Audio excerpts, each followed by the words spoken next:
Hello, everyone. Thanks for joining us again for another edition of All Things Aviation and Aerospace.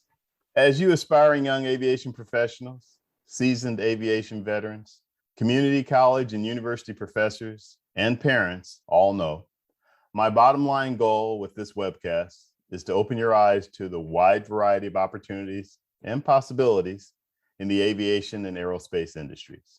I've been flying since the early 1970s, which also is about the time I started a career in radio and television broadcasting. And one of the things that has always stood out to me and fascinated me is the amount of entrepreneurial spirit in aviation and aerospace.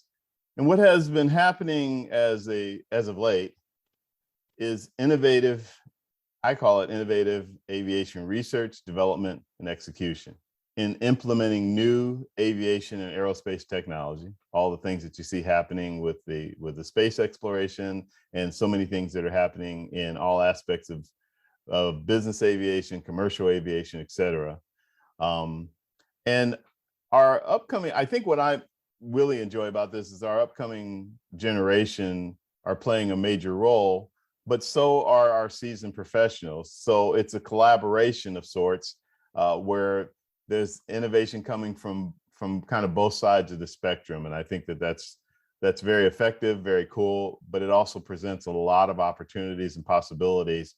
And that's really what we want to emphasize with that. So yes, I used the term really cool while telling on myself, I guess. Anyhow, let me move into what we're going to talk about for this show. And that's what's called, entrepreneurship.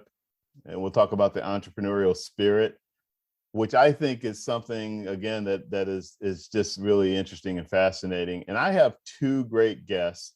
There are a lot of people for me to touch base with about this and see if they were available. But I was fortunate enough to get these two guests on who both have really great stories to tell about what they've done in their aviation businesses, how they got started and things like that. And so I'm looking forward to us having that conversation and hopefully inspiring some of you that may be thinking down the line, well, after I finish my school and after I've worked in the industry for a bit, I'm going to start my own business. And that's something that sometimes you plan ahead and sometimes you don't, as I'm sure these gentlemen will attest to. Let me start out by introducing first Kaye Gitibin. Kaye is the co-founder and CEO of Go Rentals. What makes Go Rentals really unique is it's a niche car rental agency that only caters to the private air travel market, and has grown exponentially from when it was as I say, the little car rental company that could, to having over 100 locations now. Kaye, welcome to the show. Thank you so much, Vince. Thank you for inviting us. I'm honored to be here, and I want to thank you for putting this program together to inspire our young generation. So my hat's off to you. Thank you. It's my pleasure. Also, I'd like to introduce Dan Drohan. Dan is the founder and CEO of Solairus Aviation. And Dan, with Solairus does a lot of different things in the aviation realm, primarily management of aircraft, providing charters, and I'm sure there are other services that they provide that Dan's going to look forward to telling us all about. And as I mentioned, he is the founder and CEO. And so looking forward to the conversation about his start in aviation and how it came to bringing Solairus into the picture and what that all entails. Dan, welcome to the show. Thanks for having me, Vic. It's great. And I'm representing the least well-dressed contingent on this, and Kaye is our example of how to show up for an interview. So, well, we stair-stepped it. So Kaye's like, bam, and then I'm kind of like, and then used to being the bad examples, so that's all right. No, you know what though, the way you're dressed, Dan, represents what I want to have today, and that's a casual, easygoing conversation about being an entrepreneur in this industry and what you guys have accomplished and done. And I've known both of you for a long time. We've been in meetings together, Dan, the board meetings and all of that at NBAA. So we have a history with that too. but I've known you guys personally and professionally for a number of years. And I have to say, and I'm not sending anybody a check, I admire what both of you have accomplished and are currently doing in your specific aspects of the industry. So it's going to be fun for me to kind of showcase you guys a bit about what you've been doing as entrepreneurs. Without further ado, I'll get that started. And I'm going to start with you, Kaye, because I used to fly into John Wayne Airport there in Southern Cal, and I saw this little car rental company back in the late 90s, early 2000s, actually late 90s, that, you know, was kind of unique, called Go Rentals, and had these really fancy little cars. And it was clear that it was specific for the FBO and for the private air traveler. And I thought, that's kind of cool. But like anything else, I thought it was cool. And then I went on about my business and continued my long-time relationship with some of the competitors in the general sense, you know, the Hertz and the Enterprises of the world, et cetera.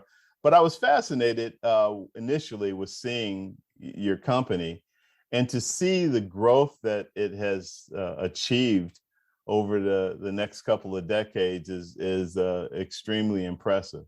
But I want to go back, and I want to start with your background as to how you even became an entrepreneur. I mean, before we even get into the specifics of things, you know, where was the seed planted that said, you know, one day I might own my own business and that type of thing? So how did that come about? Thanks, and thank you, Vince. As you know, we started our company back in 1995, and it's been a great 25 years. It's going to be 26 years in November. And we saw the niche and the opportunity. And, you know, I was always an entrepreneur. When I was a kid, I always asked my grandpa to let me go sell his beauty product. He had the import and export. And as an immigrant to this company, I saw the opportunity that I can take advantage of all the opportunities out here and become successful and have a dream and follow my dreams. And my dreams was always aviation. I loved aviation, but I could not be a pilot. I was going to business school, and I saw the opportunity within aviation that we can speak the language of aviation, and we can employ people in aviation and service people, pilots and passengers that fly to the FBOs. Yeah. So you know, when we started it, go ahead. Go ahead. I was just going to say, before you go too far into Go Rental, I wanted to still stay back and talk to you a bit about the fact that you were wanting to sell, and selling is a big part of being an entrepreneur because you've got to generate revenue. So when you were working for your dad and working in his business and that type of thing, was it at that point that you knew that someday, not knowing exactly what it would be necessarily, that you wanted to have your own business? Yes. You talked to your dad about that? Yes. When I was a child, I always wanted to own my own business, and I always looking at opportunity and learning from my father, from his friends, from my grandfather was in his own business. So I grew up in an environment that my family owned their own business, and I knew the hard work. I knew the long hours of putting in there, but I knew that by creating your own business, you can provide for people, families that are going to be joining your business. You know, I watched my grandpa and my dad, how many families they supported by hiring people within that industry. It was always fascinating to me that, you know, getting involved in your own business and trying to develop something out of an idea. And, you know, for me, I was lucky that idea started working, but so many times you have to, you know, put time and effort, and it may not work, and you have to, you know, dress it up, change it, but you know, if you have a dream and you follow your dream, you can always get there. And that's what happened to me. And as a child, when I was going door to door trying to sell soaps and shampoos to pharmacies at the age of 12, 13, and I was getting, no, you're a kid, what are you doing here? And that motivated me to work harder and go after it harder. And when I got to my business, again, I was me and my brother, we started a business, and I was the car washer. I was the customer service person. I was dealing with the pilot and passenger. You I were was the the jack manager. of all I was trades. doing You all did the everything. yeah. Yeah. I was doing all And it sounds that. like you were very inspired by two generations. You said your grandfather and your father, and it sounds like you wanted to just follow in their footsteps and be a business owner just like you had grown up in, basically. So I'm gonna digress a little bit and ask you, while you were in this, because that's kind of a unique mindset, especially a young man that wants to go and sell his products for his dad door to door. Not everybody has that skill set or that comfort level. What was it like for you with your peers when you were in school and everything? I'm talking about grade school and high school, with this mentality of it had to set you apart from some of your peers. Yeah, you have that. I think in life, everything that you do is selling. You're selling yourself, you're selling your knowledge, you're selling your personality. In any relationship, we are all salespeople throughout our life. And that my personality helped me to be the captain of my soccer team at the school, and having that selling personality, sell myself. I went to the Catholic school and I grew up with a lot of Italian fathers that they were our instructors, and I was standing out among them because I had that selling personality. Okay, and so that's start by selling yourself. And so that made it for a natural transition. What encouraged you, or who encouraged you when you went to college to take business as your course? You took business and marketing. Yes. I wanted to become a dentist, but I couldn't afford it. It was too expensive. So I changed to business and marketing. You wanted to become a dentist? At one point I wanted to become a dentist. Yeah. But then I changed and I got into business and marketing. I loved it. I enjoyed it. I from day one, I had ideas and how to make money from buying used cars while I was going to school and selling them.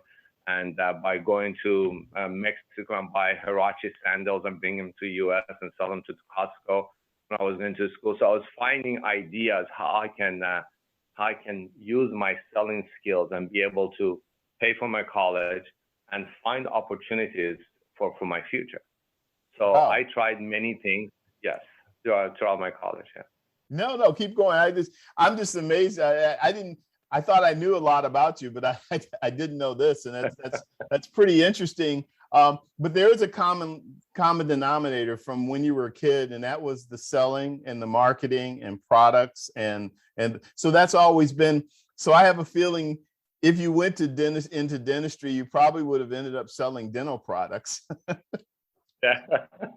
So always, I think in life we have to find our niche, and then also try to be different. And if I want to do what my competition doing and what everybody else doing, I'm going to be one of them. And that's why on a daily basis, I teach my staff, that my team members, that think differently, try to be unique. Let's offer something that nobody else can and offer. And when I was a kid, I always wanted to have that different ideas, that if I do something, I want it to be different so I can stand out. And I think with our young generation growing up and they want to get into business, they have to make sure they set themselves apart from the rest of the crowd. Niche and passion, I think, yeah, absolutely. And while we're in the niche mode, before we talk a little bit further about Go Rental, I want to bring Dan into the conversation. Dan has a little different background, but I think there's some similarities too. Well, I have to admit, I was laughing as Kaye was talking about, bringing sandals in from Mexico. It reminded me instantly of, I had an airline pilot friend when I was probably in grade school at this point. I was working out at the airport, and he was bringing fake Rolex watches from Asia because he was an international airline captain, and I was selling these things at school. Oh my God. And it was one of a number of entrepreneurial ventures in my life, including, Lost Animals Incorporated, and where I was hired to go find lost animals. We actually never solved the case, but The selling of watches was a peak in my career when I got shut down by the school. They thought I was, walking around opening up my jacket, with the watches dangling. How old? What grade were you in? I think I was in 7th or 8th grade at that Okay, point. so you were in middle school. So were you into entrepreneurial type of stuff at that time, or was it even before then? Much like Kaye, Vince, I was always the kid that was looking for and I would almost sort of casually say sort of the hustle. I was always looking to make a buck washing a car, or figure out how I could, mow a lawn and do it creatively and quickly to make it more efficient. And, but aviation the whole time was in the background as a passion. When did that kick in, the aviation aspect of it? Because we're similar in that we both started learning to fly when we were teenagers. Yeah, there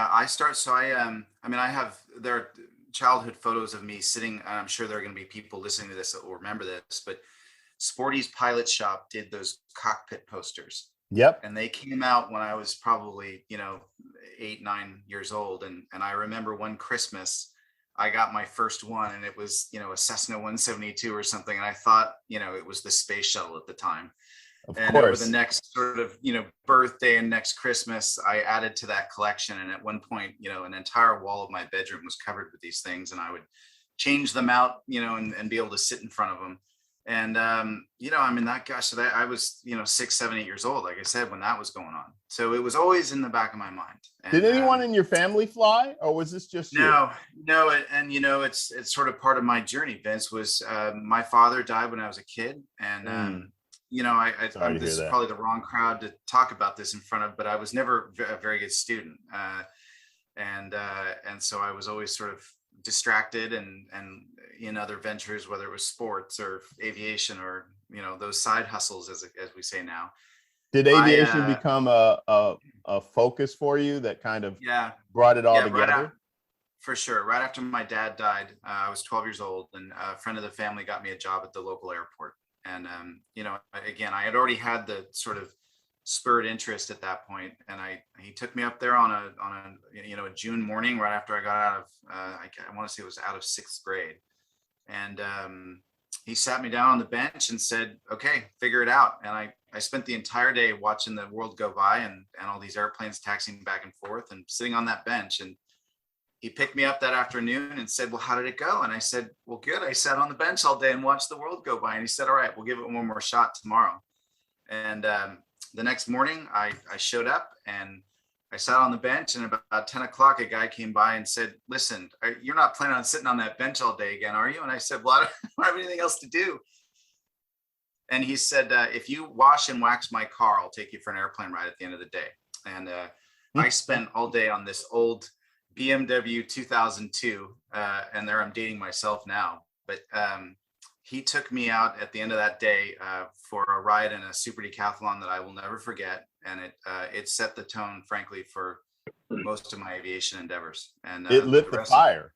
Yeah, totally. And I eventually, I started work at the airport the next weekend and spent the next 6 or 8 years, working out at the airport 7 days a week during the summer and on weekends during the school year. And sometimes. So you got totally absorbed into aviation at that point.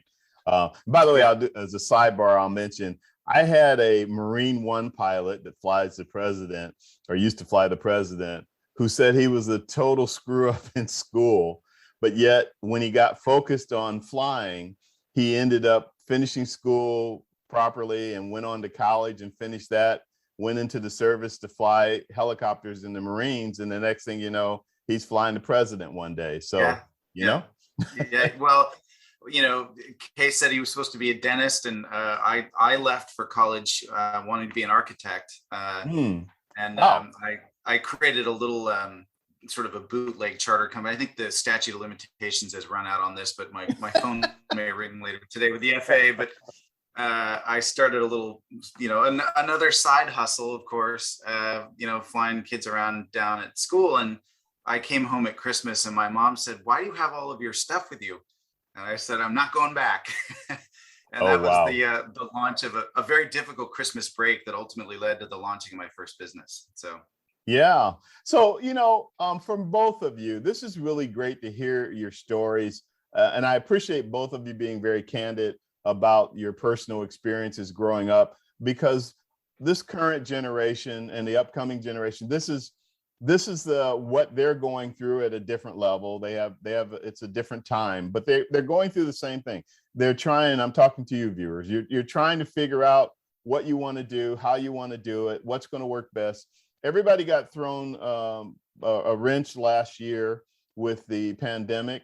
I had came across a number of students that were finishing up their professional pilot track with an aviation university like Embry-Riddle or UND or whatever the case, or Purdue, et cetera.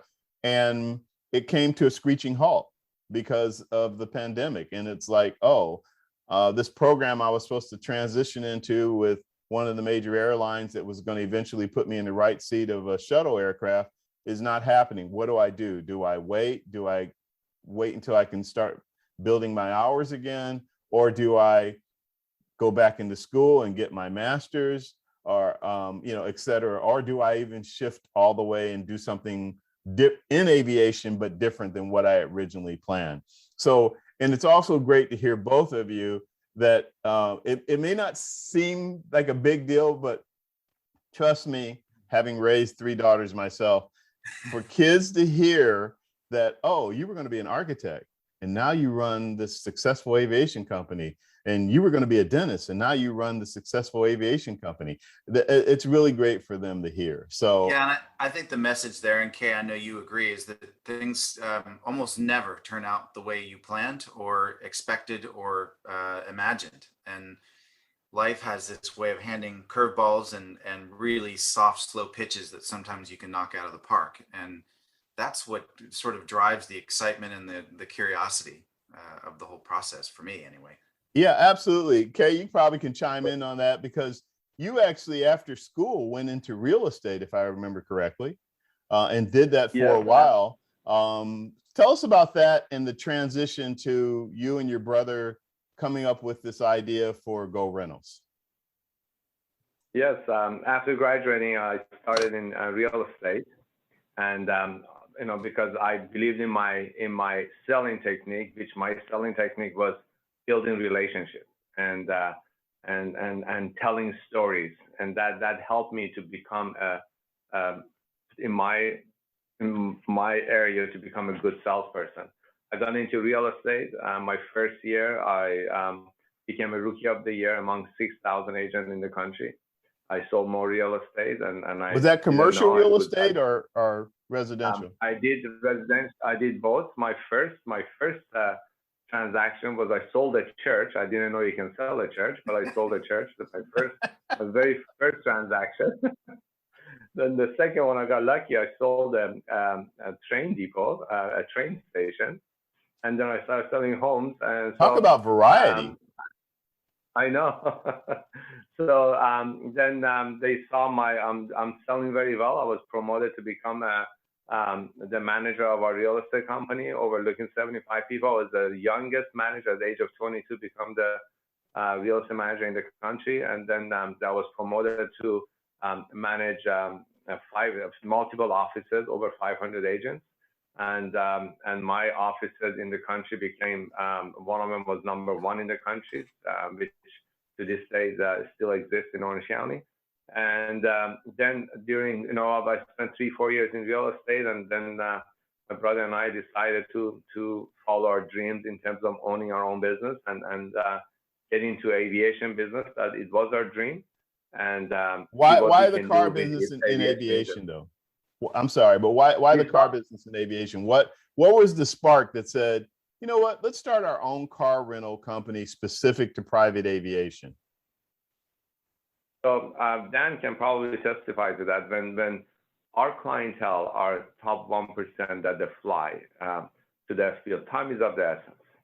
They arrive, they want to be treated the way they want to be treated. They want to be treated even the way they don't know they want to be treated. So they arrive, they want to get to the destination as fast as possible. They want to be greeted. They want to be recognized. They want to somebody to speak the hospitality language with them. And we saw that this is not happening. One of the, when I was with the real estate company, we flew one time and we got to an FBO, and one of the car rental companies, it was 6 of us, we had a reservation for a Suburban. They brought a Ford Mustang. And I was a junior guy. I said, why did you bring me a Ford Mustang? We wanted a Suburban. I said, sir, it's a free upgrade. We won't charge you for it. I said, I don't need they the totally Mustang. missed it. It's a free upgrade. Give the clown car. It's 6 of us. How do we get into the Mustang? So, and then second time, the same thing. And we saw that there is an opportunity in that market. That you saw a niche. Then our guests coming. Yeah. Kay, I have to tell you, I've been in this business a long time, as you know, and I've always sort of giggled to myself. You know, you'll see a Gulfstream or a Global or a big Falcon land somewhere, and you know that the principals largely getting out of the airplane are driving probably pretty nice cars at home, and then they swing by the 80,000-mile domestic economy car for the guy to drive for the weekend. And I've always sort of scratched my head, and obviously Go Rentals filled that niche really well. But it's almost comical at times to see the marriage of ultra high net worth principal and rental car discombobulation. Yeah, absolutely. So I remember the first luxury car that we bought, the FBO GM came to me and said, okay, nobody would rent a BMW 750. You just need to buy regular cars. I said, the reason is because there was never an opportunity for them to rent. And he was shocked when our luxury cars started going out on rent, even though we have regular cars as well. But we saw that niche, as Dan said, a lot of our guests coming in, they want to drive the same car they drive at home, or they want to drive the car that they want to buy in future. So they want to try those cars. And we just had one of the original founders of Home Depot was here, and we gave him a Bentley convertible. And then yesterday he was flying out. He called me and said, Kay, I hate you. I said, why? He said, because now my wife loves this car, and I have to go buy her a convertible for my wife. That's priceless. That's priceless. So you guys, you started the business, Kay, and with that, you saw that niche, you and your brother, and you got started. As you mentioned earlier, and this is another important point, and I'm sure Dan can chime in from his standpoint too. When you first started this business, you were the cook and bottle washer and everything. You were if it's a restaurant, you were the hostess, and then you had to be the server, and then you had to go back in the kitchen and cook, and then you had to clean up, and you had to get the table ready for the next guest. You did all of the above with your Go Rentals, right? Exactly. You know what? When I was going through school before we started, I was a dishwasher at the restaurant, and one day the manager came and told me that you're spending so much time washing the forks and knives, and you're spending so much time polishing it. Get to work. I said, sir, this is the image of your restaurant, because they have to be perfect. When they arrive, the very first thing they see is a fork and knife. And then when I was leaving, he said, you left a legacy as a dishwasher in our restaurant, because now we make sure every fork and knife is polished.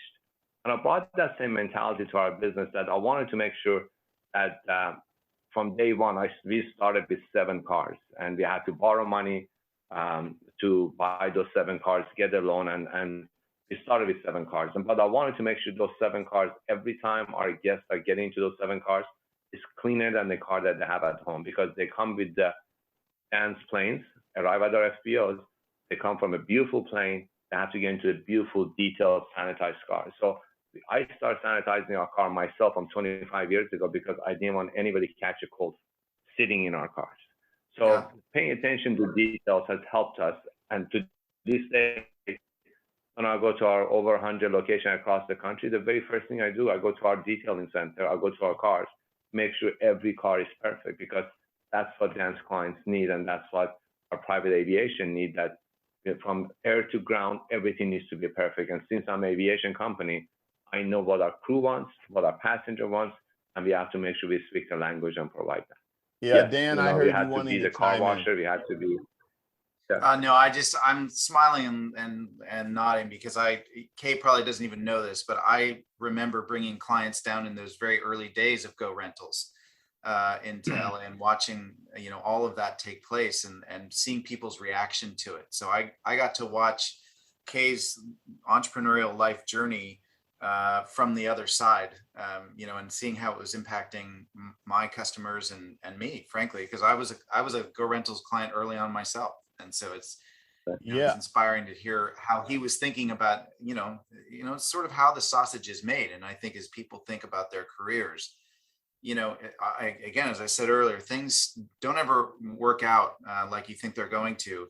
That's sort of rule number one. And rule number two is it is always much more difficult and requires so much more passionate hard work than you think it's going to, or that it looks like it did.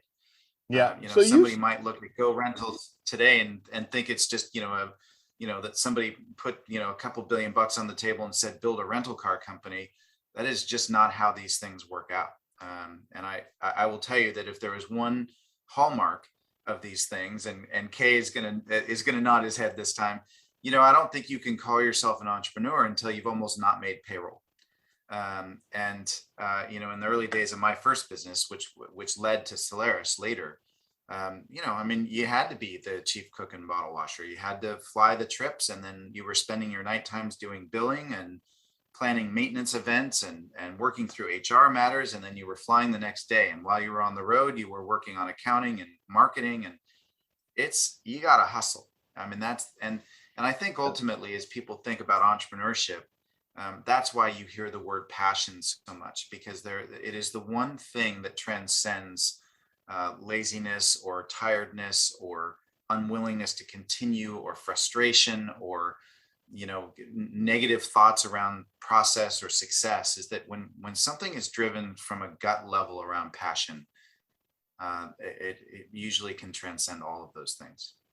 Yeah. So tell us about your first business, Dan, and how that led to Solairus.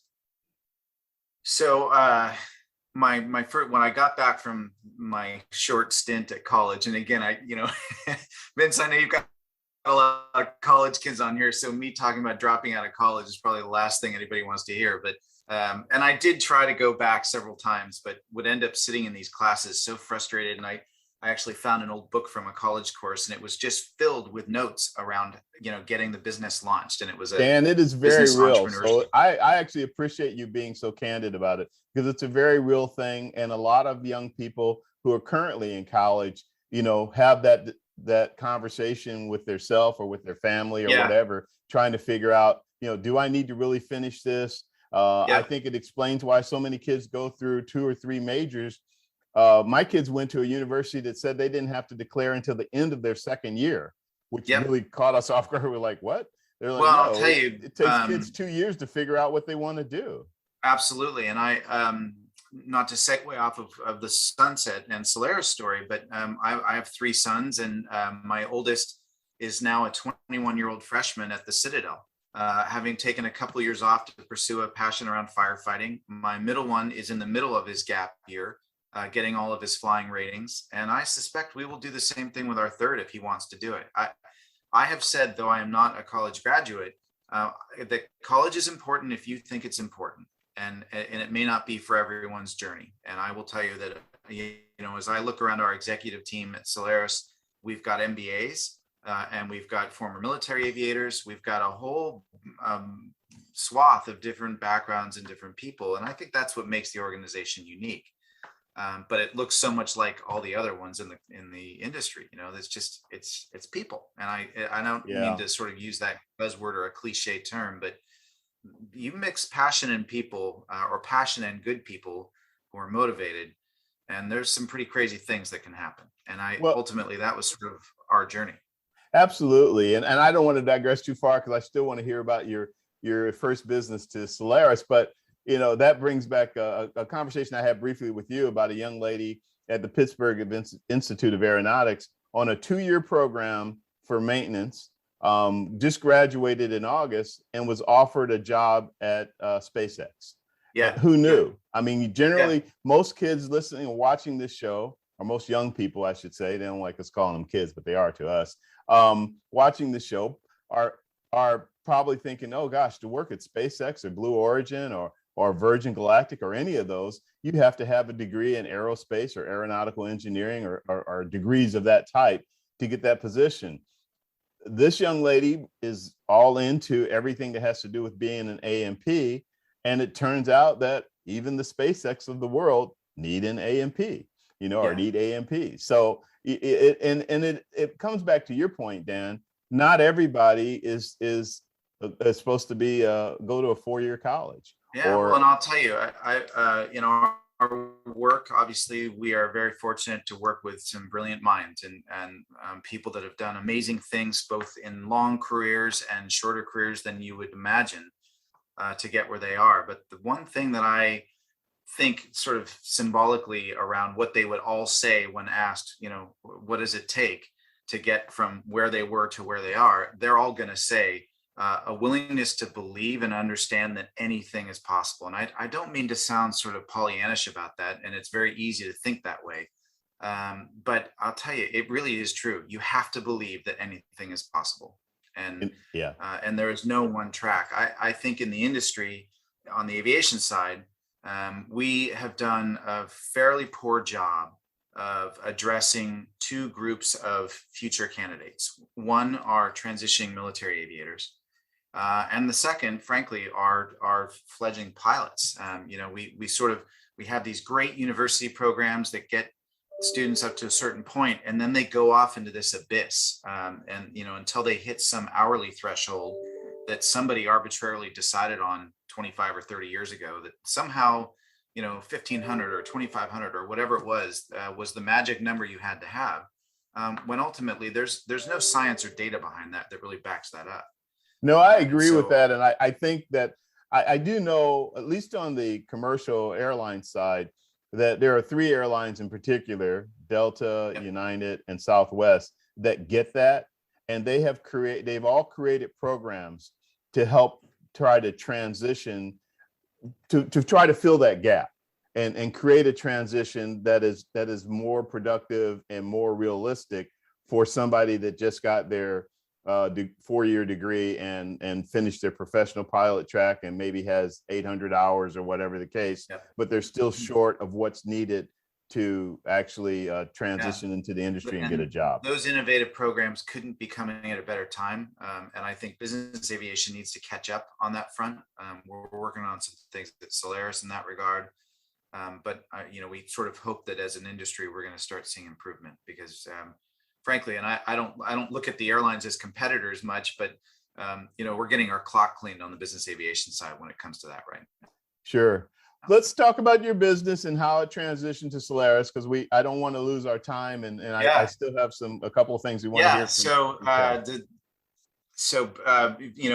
I launched this thing as an air tour business in 91, 92 with a single beach baron that was the result of that tough Christmas break I had, where I convinced my mom to spend the rest of what college money had been left on an airplane. And so you're convincing this sort of yeah. So that was the ultimate of sales 101. The side hustle had worked, and bought an old Baron, and it was a learning platform. I still have the airplane today, now 20 or 30 some odd years later. That's awesome.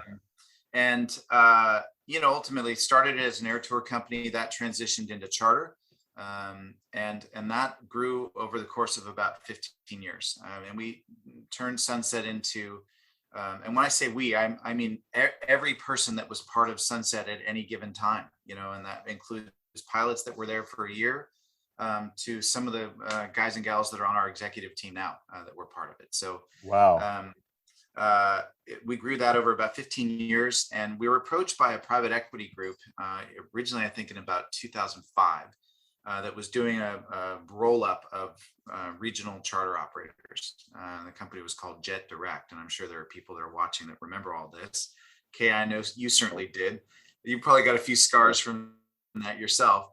And what they were trying to do, Vince, was roll up about 10 or 11 charter companies from all over the country. And it was a great idea, poorly executed, undercapitalized, and with bad culture. and it was a collision of, that's a whole nother webinar we can talk about sometime. But ultimately, after I got the transaction done in 2007, and my intent, and I think this is important to note, my intent around wanting to be part of JetDirect was not about an exit. It was never, none of my journey has ever been about financial remuneration for my passion. It has been about airplanes and people all along. And I've often said that that's the most important lesson to take away from any of us, is really that it's not going to be about money. When you reach a point where you can turn around and say, okay, I think I've kind of gotten where I wanted to be, it's typically about something other than cash. And that was ultimately for us, or for me, what drove me to JetDirect was I just wanted to be a part of something bigger. And I built over 15 years what I thought was sort of gotten to the apex of where we were. And so we closed the transaction in 2007. And in, sort of mid 2008, the chairman of the company came out and visited and basically said they were going to bankrupt the company. And it had been a painful 18 months. They still owed us some money from the sale. And we said, okay, well, we get it. And he said, but I'm going to give you your business back, basically, functionally. We worked for about 6 months or 4 months to get that done. Ultimately couldn't for a variety of reasons, including, secured creditor approval and all sorts of legal mumbo jumbo that had taken place. And so we ultimately said, look, we're going off on our own. We're going to start over again. And we launched Solairus on March 1st of 2009 as a fresh, brand new company. A lot of people think that transaction actually happened and that we got sunset back. And it's actually not the case. We launched as a LLC versus a corporation. And it was really, philosophically, it was a lifeboat for people that had been at JetDirect. My founding business partner was a guy by the name of Jake Cartwright. Vince, I know you know Jake. I do know. Jake had been the CEO at TAG and was the sort of a linchpin team member to bring over a lot of the really talented, experienced professionals at TAG. And with them came a lot of the clients. And it was the classic case of if you build it, they will come, turning into sort of the phoenix rising out of the ashes. And that was what, 13 years ago. And we sit now at about 250 airplanes under management and 1,400 employees. Yeah, that's just an amazing story. I have one question for you, then I want to slide over to Kaye for a couple of things. Solairus, how'd you come up with that name? So the SOL is Latin for sun, and that was sort of, homage to Sunset Aviation, which was my first company. Air is the business we're in, airplanes. And us is that which fuels it, which is the people. Wow. Yeah. Really? And that's pretty cool. I still have, we messed around with different spellings and names and logos and whatnot. And, that stuff evolves, as Kaye knows, over the years. You change your logo here and there. And but I still have the napkin that we drew out the first original Solairus spelling and logo on. And yeah, well, that's kind of neat though, because it's a name with really specific meaning in reference to all the things. And one of the most misspelled company names in the industry, I'm sure. Yeah. Wow. We have about 15 minutes left, so I wanted to make sure I get a couple other things in from both of you guys. But Kaye, I wanted to come back to you.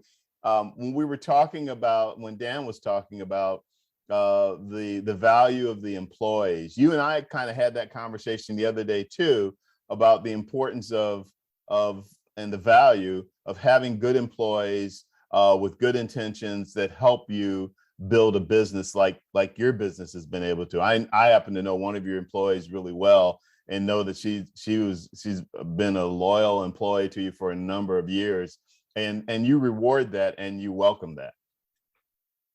Yes, it's all about creating a culture, and Dan was touching on it earlier. And if you build that culture and that culture of service excellence and creating an environment for your team to come in to work hard and play hard and have opportunities to grow. And to this day, like this year, we're opening 13 new locations. The reason I'm opening those locations, honestly, is for my team to grow within the company. So they can I have car washers that become regional managers. I have pilots that have joined us now that are area directors.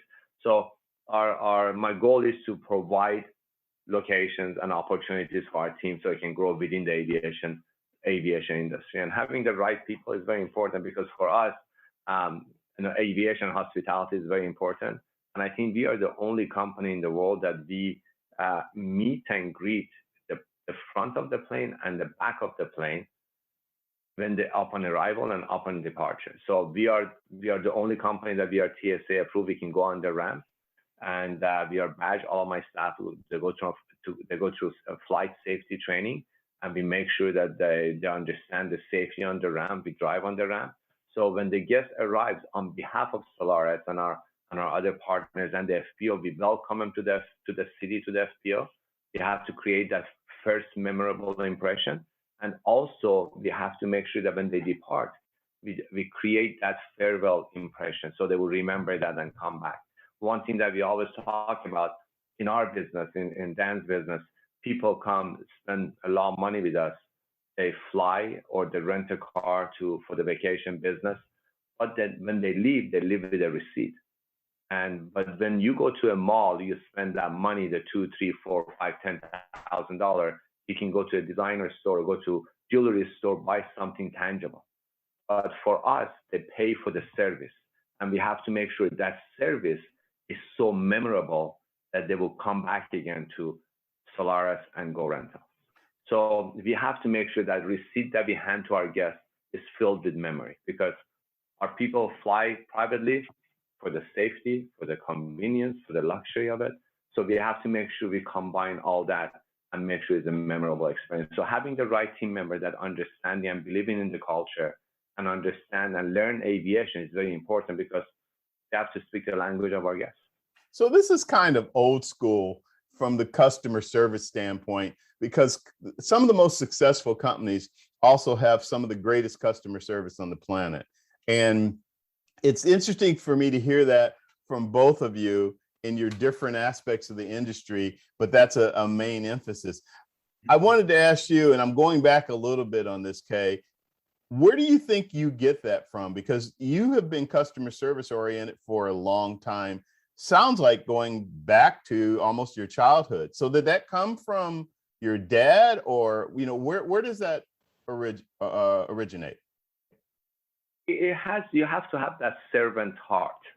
You have to have that servant mentality, because service is not about me, it's about the receiver. So I have to make sure that I create an environment for myself and for my guests that I can go above and beyond to make an impression on them. And it started from childhood. It started from my mom when we had guests coming to our home, how she took care of our guests, from the moment they arrived, from different, the different things that she will offer and make them comfortable at home. So I learned that, and I try to expand on it and bring it into our business and make sure that we are a hospitable company. So when the guest comes, we always, at our training that we do, a 5-day training, customer service and aviation training for our team, our guests that they come to our FPOs, it's all about them. We have to look at it that they are the celebrity coming to a gala, and that gala is about them. So as soon as they arrive, come down the stairs, it's all about our guests. It's all about how to make an impression, how to make sure that they have a memorable experience. Yeah, and Dan, you're a stickler for customer service. I know this for a fact. Yeah, for sure. It's very important to you and your business in terms of managing the aircraft for a variety of owners, et cetera. Tell us a little bit about that. I am a big believer, Vince, that you have to arm your team with tools, resources, and in some cases, the scaffolding around their Achilles heels or blind spots, and arm them with those things, whether it's other team members or whatever it is. But then, I think the one differentiator is that great organizations take the next step, which is probably the toughest, which is backwards, away from the situation to let people do their jobs. And I think it is core and fundamental to the way we think about the aviation business, certainly the management business at Solairus, in that, we believe that armed with the right tools and resources, that people will 9.999 times out of 10 exceed your expectations, not fail to meet them. And again, going back to what Kaye was saying, sort of the servant heart. I know that for me, it's always been a desire to please, whether it's through a trip situation or resolving a problem. This is a business of spinning plates, and Kaye knows that better than anybody. They're going to hit the ground. And I have always believed that it takes 3 different people to be involved with a broken plate. Somebody's got to clean up the mess. Somebody's got to grab another plate and keep on spinning. And then especially in the aviation world, which is sort of operational, somebody's got to do the post-mortem on the broken plate and figure out how we don't drop a plate again. And you have to have people that A, know what they're doing, B, have the resources at hand to, whether they are the cleaner, the new spinner, or the post-mortem, plate research person. You got to have people involved to do that. This is, the aircraft management and the charter world are more people business, frankly, than psychotherapy. It really is. And it is truly, and I think, from an entrepreneur's perspective, you have to understand that this whole notion of some of the people all the time, or all the people some of the time, it is really true. And sometimes you as the CEO or the entrepreneur end up on the short end of that stick. Sometimes you're going to be some of the people, and sometimes you're going to be all the people. But everything is a building block in this process, in my opinion. You and Kaye have both been in the industry for a long time. So you guys have seen a lot, experienced a lot. I want to spend a few minutes before we start to wrap things up and hear from both of you what you're over. And we've touched on different things, but I just would like to be a little bit more direct with it. I'll start with you, Kaye. What's your overall view of the private aviation industry, business aviation industry, as you see it now and going forward? We went through hardship when September 2001 happened, September 11, 2001 happened. And we went through the cycle, financial crisis, 2007, 2008, and then we went through the COVID last year. And we saw during all these 3 areas that we experienced in aviation, GA was the first industry to come back. And so it's a market that is growing. I know with talking to all of our partners across the country, last year has been a major growth for all the FBOs, charter company flight departments. The sales of aircraft is up, charter is up, our business is up. So there is a demand, and it's growing. We are seeing at our FBOs that people who have never flown commercial. About a month ago, I was in our location in Tampa. This family drove in, and I was walking out of the FBO, and the dad asked me, "Where is the TSA?" I said, "That is in the commercial airport. You are in the wrong place." He said, "No, we're flying a private jet." I said, "Then you don't need a TSA." And they were shocked. I said, "What time is your flight?" And they got there 2 hours before. They thought it was a commercial airport, and they want to go through TSA.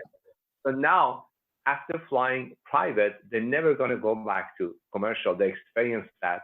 And we are seeing a lot of new faces in our business that they have never been renting from us, because there are over 500,000 people who fly privately in our database. They use us on a regular basis. And now we've seen new names that have never flown privately. Now they're chartering, or they get into the fractional or buying aircraft, and they're flying. So GA, business aviation, is growing. We have seen it in the past year, and sky's the limit. Yeah. Dan, couldn't say it better. Couldn't said it better at all. Dan?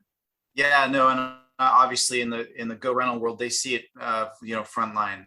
I'm probably, without sounding sort of Chicken Little, I'm a little bit more concerned. On the positive side, I think it's great to see the amount of influx into the general aviation and private aviation worlds. Frankly, thanks in no small part to some of the fractional companies. Kenny Dichter, who's a good friend, has done a great job of really sort of exposing the general populace to flying privately in a great way, and now a public company.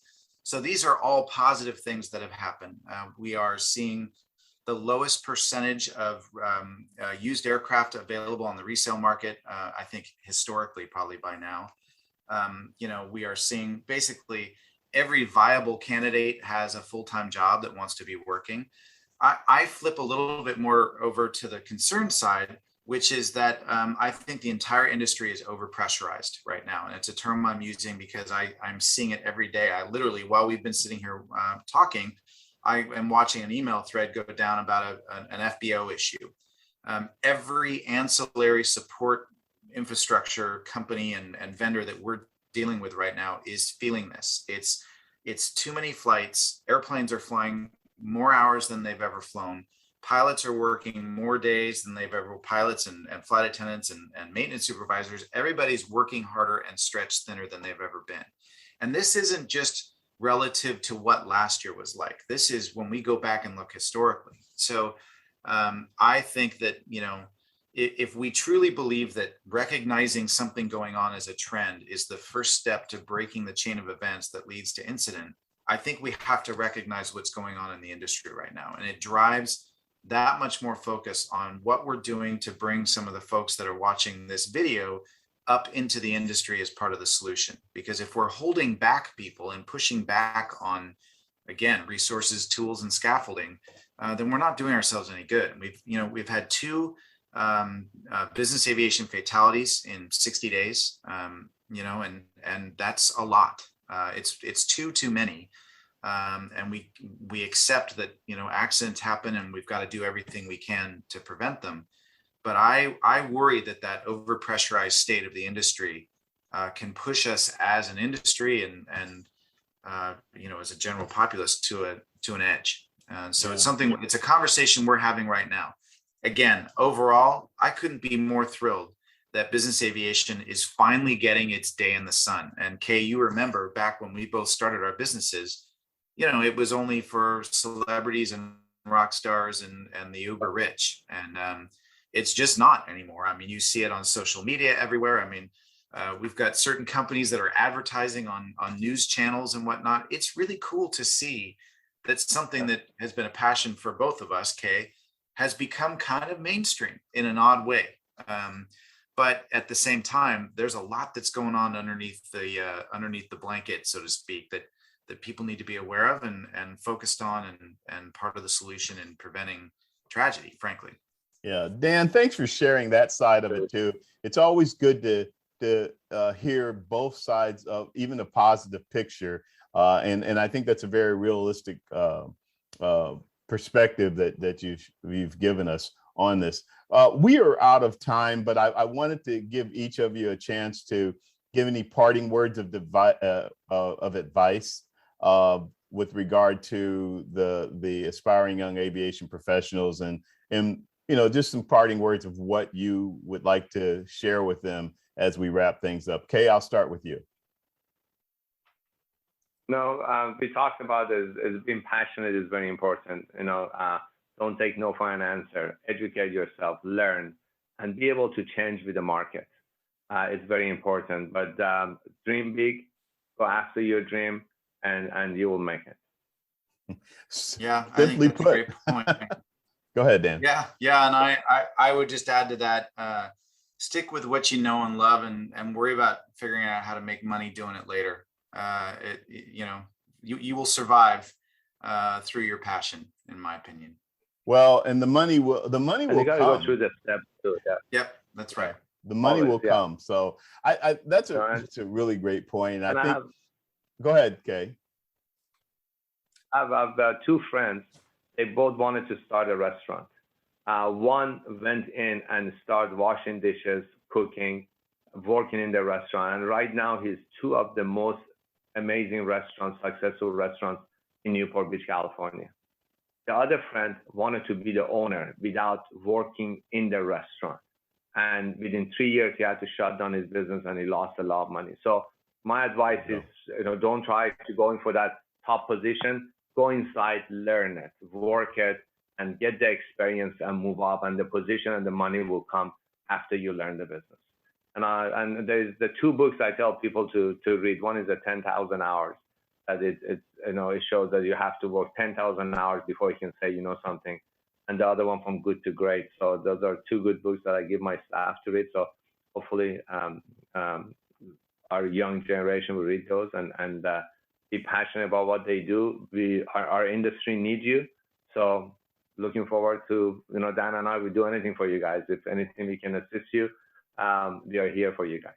Well, gosh, you guys said it all perfectly. I wanted to piggyback, and I will a little bit, but you've said it. You've both expressed it perfectly. I was just going to say that this also applies not only to being an entrepreneur, but just in general to your profession. So whether you are being a pilot or a mechanic or some other aspect of the air traffic control or whatever aspect of the industry that you're interested in, applying those principles that you both just talked about really makes all the difference in the world. So on the work side of it, it's not just about the salary. Yes, it's nice to make a good salary, and you eventually want to grow to a point where you're comfortable with what you're taking home salary wise. But if you're not really enjoying it and you're really not getting enough out of it, then at some point you're even going to say, what's the point? So I think I just appreciate both of you guys and what you've shared.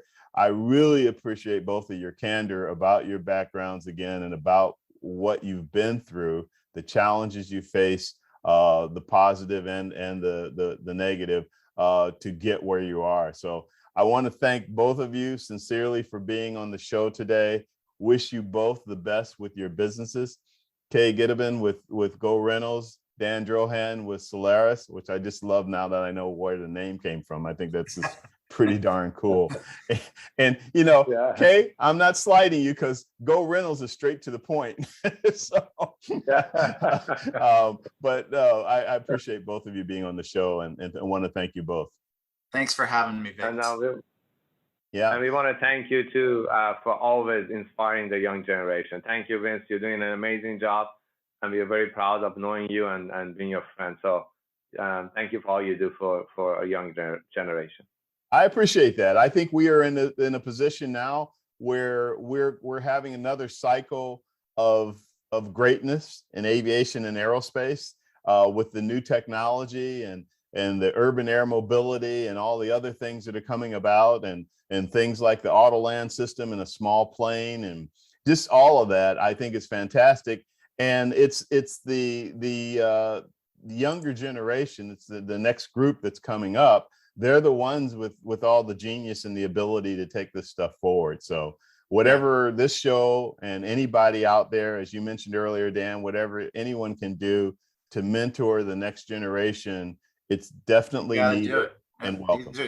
These are the right conversations at the right time, no doubt. Absolutely. Gentlemen, take care. Best of luck. Maybe I'll see you Vince. at NBAA base in Las Vegas. And thank you, everybody, for watching All Things Aviation and Aerospace. Please remember to subscribe. I always forget to say that. And I want to thank you all for watching and supporting this show. Everybody take care and have a good one.